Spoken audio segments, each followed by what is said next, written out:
Vous écoutez RMC. Il est 6h26, vos histoires insolites, Charles, et on commence avec une question. Est-ce dangereux de regarder le foot à la télé ? Une question très sérieuse à laquelle ont tenté de répondre plusieurs équipes de chercheurs ces dernières années. Le journal Le Parisien rappelle d'abord que regarder la télé dans son canapé n'est en soi pas une activité idéale. C'est ça, je voyais pas tellement la menace. Oui, mais surtout si on y ajoute les chips, la pizza, la bière. La combinaison malbouffe plus sédentarité n'est pas parfaite pour notre corps. Mais à cela s'ajoute la tension du match, l'impact direct des émotions fortes. Et si on en croit les différentes études, eh bien notre cœur est soumis à rude épreuve pendant un match, ce qui fait grimper les risques d'infarctus, en particulier chez les personnes fragiles. Un exemple très parlant: quand l'Angleterre a été éliminée de la Coupe du Monde 98 par l'Argentine après une épique séance de tir au but, on avait constaté immédiatement une hausse de 25% des accidents cardiaques chez les Anglais. Donc quand même. Est chiffré. Les émotions fortes devant un match ont des conséquences directes.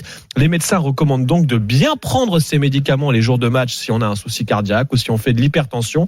Et le plus simple pour notre santé serait que les Bleus marquent 3 buts dans le premier quart d'heure ce soir. Après, on peut se détendre. Ça éviterait de se ronger les ongles pendant 90 minutes. On peut se détendre, en effet. Alors, autre étude très instructive, Charles, les salariés en télétravail ont tendance à s'accorder des pauses coquines. Oui, résultat d'un baromètre sur la charge mentale professionnelle. Vous allez me dire que le télétravail, c'est dangereux, du coup. Bon, ça dépend, ça peut être réjouissant aussi. Alors, en tout cas, on a interrogé les cadres. La plupart des résultats ne sont pas très festifs. Ils montrent que le télétravail a encore rendu plus difficile la conjugaison entre vie professionnelle et vie personnelle. 4 personnes interrogées sur 10 déclarent avoir des difficultés à s'endormir à cause du travail. La moitié des jeunes mères de famille ont le sentiment, je cite, de ne pas s'en sortir. Mais le télétravail a aussi, donc permis de créer de nouveaux moments d'intimité. 1 cadre sur 4 déclare avoir eu des relations sexuelles sur son temps de travail alors qu'il était en télétravail.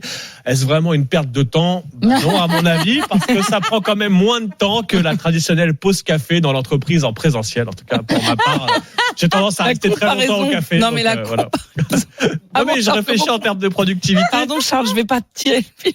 C'est gênant. Donc, vous passez plus de temps au café. Bon.